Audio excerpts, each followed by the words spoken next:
Today we're going to start our lecture on World War II with President Wilson's 14 points. And the war has ended, but I wanted to kind of go back a little bit in history. And on January 8th of 1918, before America really sent very many, if any, troops to Europe to fight in the war, President Woodrow Wilson gave a speech to Congress, and his speech outlined what he thought ought to happen on the peace process in Europe, and kind of emphasized some things of what should be done at the end of World War I to get things under better control in Europe. But he was very into peace, and he was trying to get Congress to understand the importance of peace really before we got into this conflict and what should happen afterwards. Now, Wilson's plan that he outlined in front of Congress on January 8th of 1918 became known in American history as the 14 points. And there were 14 specific points, which I'll give you a handout on tomorrow to better explain what they all meant. But I'm going to kind of summarize the 14 points in three sections.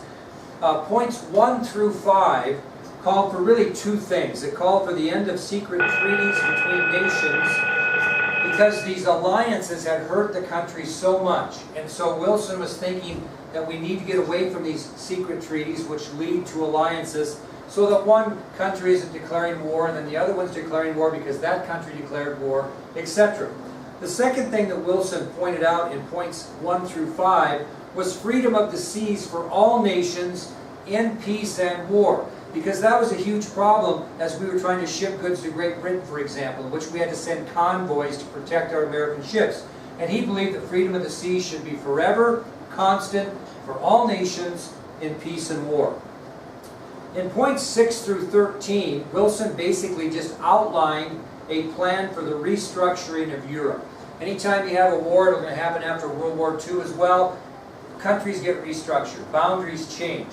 And he wanted to outline a plan for the restructuring of Europe, and that was his point in points 6 through 13 of his 14-point speech to Congress. Point 14 was the most near and dear to Wilson's heart, and he called for a general association of nations. And what was meant by that is he wanted to see a League of Nations formed, which really would put these countries together, European countries and the United States, to get them at a table in a League of Nations to talk about issues so we wouldn't end up in another world war, in which, as we mentioned, 10 million soldiers lost their lives, 5 million civilians. So he thought it would be better to set up a League of Nations so people could work together. Now, he did that prior to Americans going to Europe to fight for the Allies. And now, as we kind of get after the war and talk about the peace conference in France, keep those things in mind that Wilson was looking for way back in January of 1918. Because in December, actually December 4th of 1918, President Wilson set sail for France to begin the peace conference in France to decide what was going to happen after the end of World War I. And this would be the first time in United States history that an American president was traveling to Europe. Now, when Wilson arrived in France, he was really greeted by huge crowds. He was very popular. They wanted to see him, and they referred to him as the great peacemaker from America, because after all, he was the one that kind of saved the Allies in the war. They were doing very poorly and were about ready to lose to the Central Powers before America arrived. Now, the peace conference that would make decisions on countries after World War I was scheduled in France. It began on January 18, 1919 at the Palace of Versailles, which is on your ID sheet. And decisions that would be made at the peace conference would be made by the leaders of allied nations, and these four in particular: President Wilson of the United States, George Clemenceau of France, David Lloyd George of Great Britain, and Vittorio Orlando of Italy. Those four men that sat at the peace conference and made the decisions on behalf of all allied nations, those four men became known in history as the Big Four. Well, during the peace conference, Wilson soon realized that he was on an island of his own.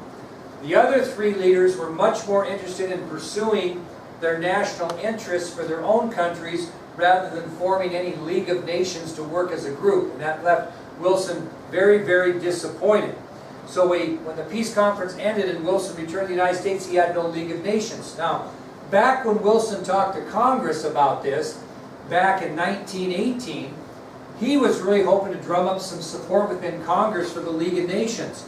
Unfortunately, the President couldn't win approval from the Congress for the establishment of a League of Nations with European countries, because a lot of people in Congress did not want to see the United States mixed up in any more European affairs. After all, we really didn't have a dog in the hunt. We ended up fighting over in World War I for the Europeans, which was a good thing for the Allies, but it just didn't seem in people's minds in Congress it was worth getting mixed up again. So his League of Nations kind of went down the tubes. Well, as a result, Wilson decided to kind of circumvent Congress and go directly to the people of the United States to convince them that joining a League of Nations was the right thing to do. Well, early in September of 1919, Wilson began a grueling speaking tour. He had a special train that carried him across the nation, in which the train would stop at cities and towns, and he would speak out the back of the train at a podium. And he traveled over 100,000 miles and delivered over 40 speeches, and that grueling schedule left him pretty frail and weak. And on September 25th of 1919, President Wilson collapsed after a speech in Colorado and was taken back to Washington, D.C. Well, shortly afterwards, on October 2nd of 1919, Mrs. Wilson, the President's wife, the First Lady, found the President on the bathroom floor of the White House, and he was paralyzed by a stroke. Well, after Wilson's stroke, it was the First Lady actually who was making major decisions in the White House. And many, many politicians, especially members of the opposite party or the Republicans, were outraged by her aggressiveness and basically being the President in her husband's absence when he was paralyzed with the stroke. Well, sadly for President Wilson, his League of Nations was finally defeated for good.